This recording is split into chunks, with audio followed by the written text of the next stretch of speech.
Halo, perkenalkan, nama saya Esther Samaria Bersetepu.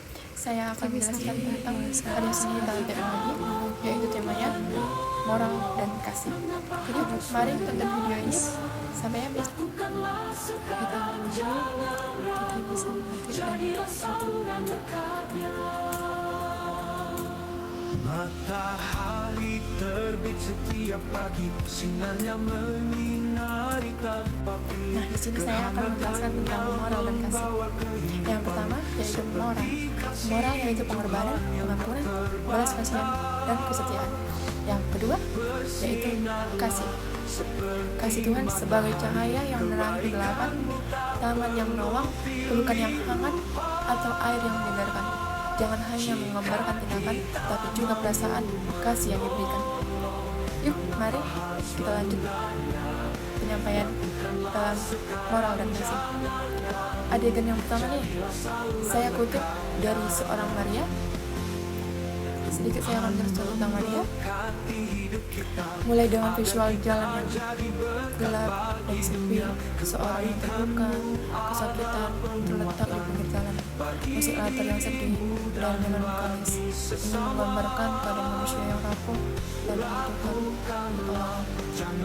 Pada yang keduanya, beberapa orang lewat mengabaikan orang yang terluka, bisa berupa siluet orang yang berjalan cepat, seolah-olah tidak memperhatikan penderitaan orang lain. Ini menggambarkan tidak pedulian dan kurangnya kasih sayang. Seorang Maria, sang Maria datang mendekati orang yang terluka dan merawatnya dengan penuh kasih sayang. Visualisasikan kasih sayang ini dengan cahaya hangat yang muncul dari sosok Maria, atau dengan animasi tangan yang lemah membersihkan luka. Musik latar berdua menjadi lebih tenang dan penuh harapan. Sang Maria membawa orang itu ke tempat pertolongan, merawatnya hingga sembuh. Terus penuh dengan animasi menunjukkan luka yang telah menyentuh dan orang tersebut kembali sehat. Musik latar semakin menyenangkan. Tapi jangan khawatir teman-teman, saya akan menjelaskan sedikit tentang video. Ada juga hal yang tersembunyi loh teman-teman.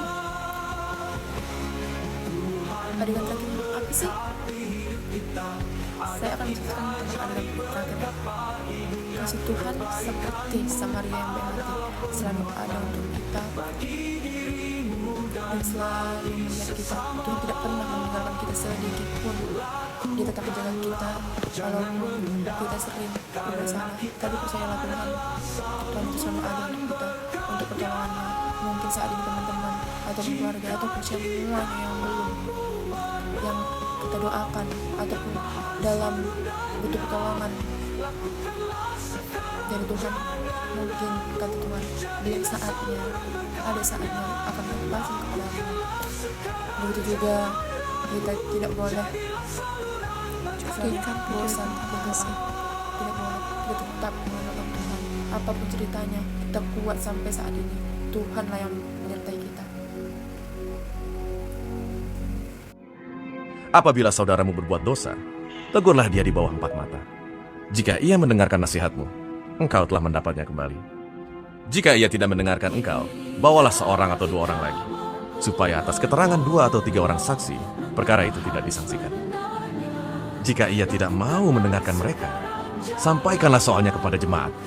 Dan jika ia tidak mau juga mendengarkan jemaat, pandanglah dia sebagai seorang yang tidak mengenal Allah atau seorang pemungut cukai.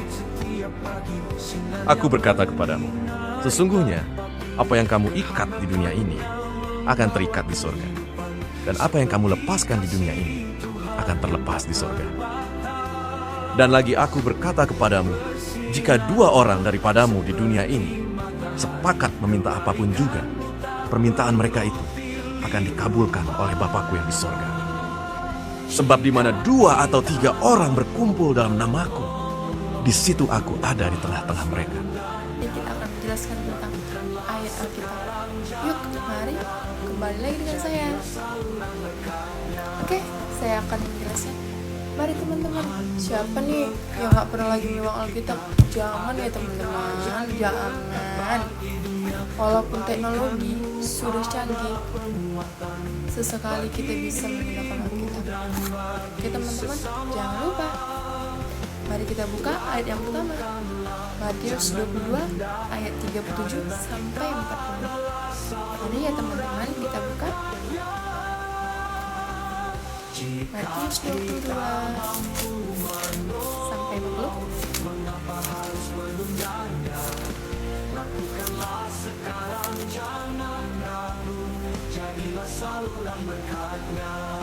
Udah teman-teman, apakah sudah dapat? Aku sudah dapat nih. Yuk, mari kita baca bareng-bareng. Temanya hukum yang pertama. Ayat yang 37 ya teman-teman. Jawab Yesus kepadanya, kasihilah Tuhan Allahmu dengan segenap hatimu dan dengan segenap jiwamu dan dengan segenap akal budimu. Itulah hukum yang terutama dan yang pertama. Dan hukum yang kedua yang sama dengan itu ialah kasihilah sesama manusia seperti dirimu sendiri. Pada kedua, hukum ini adalah tergantung seluruh hukum Taurat dan Alkitab pada Nabi. Sedikit saya jelaskan tentang Alkitab yang pertama atau ayat yang pertama. Kita lihat, kita bisa mengasihi diri kita sendiri, berarti kita kenapa tidak boleh mengasihi orang lain, apalagi kita sesama umat Kristen. Walaupun kita nggak sama umat Kristen, tetap mengasihi mereka, tidak ada perbedaan. Bahwasanya jikalau kita ada perbedaan, itu yang Tuhan tidak suka. Karena apa? Tuhan juga tidak pernah membeda-bedakan umatnya ataupun murid-muridnya, tidak pernah. Karena apa? Di mata Tuhan kita itu semua sama. Jadi hal yang terbaiklah selagi kita masih dalam kehidupan ini, kita lakukan yang terbaik. Mudah-mudahan itu saja yang saya kutip dari ayat yang pertama. Yang kedua, mari kita buka Yohanes 3 ayat 16.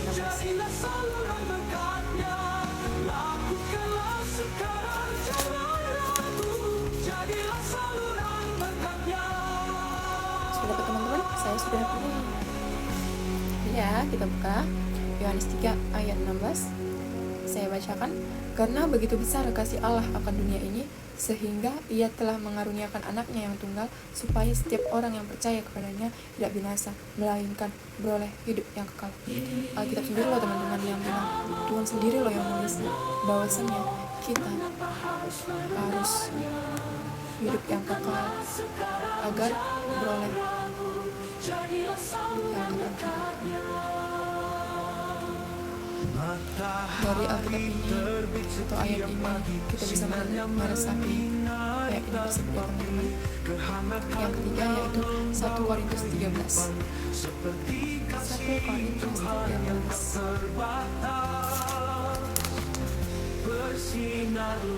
Saya sudah dapat nih ayat 13 yaitu tentang kasih. Saya baca ayat yang pertama ya teman-teman. Sekalipun aku dapat berkata-kata dengan semua bahasa manusia dan bahasa malaikat, tapi jika aku tidak mempunyai kasih, aku sama dengan gong yang berkumandang dan canang yang gemericik. Sekalipun aku mempunyai karunia untuk bernubuat dan aku mengetahui segala rahasia dan memiliki seluruh pengetahuan, dan sekalipun aku memiliki iman yang sempurna untuk memindahkan gunung, tetapi jika aku tidak mempunyai kasih, aku sama sekali tidak berguna.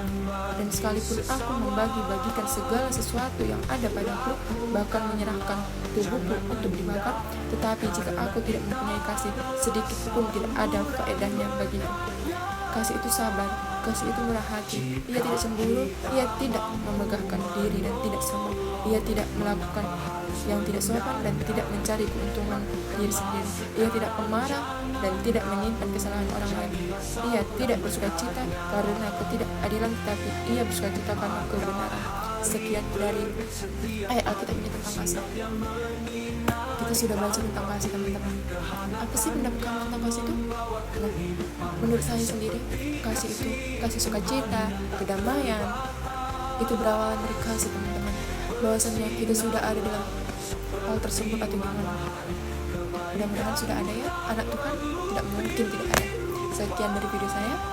Terima kasih sudah melihat video saya. Bila ada kesalahan atau perkataan saya yang kurang bagus, mohon maaf ya teman-teman. Kita akhiri. Shalom. Bye-bye.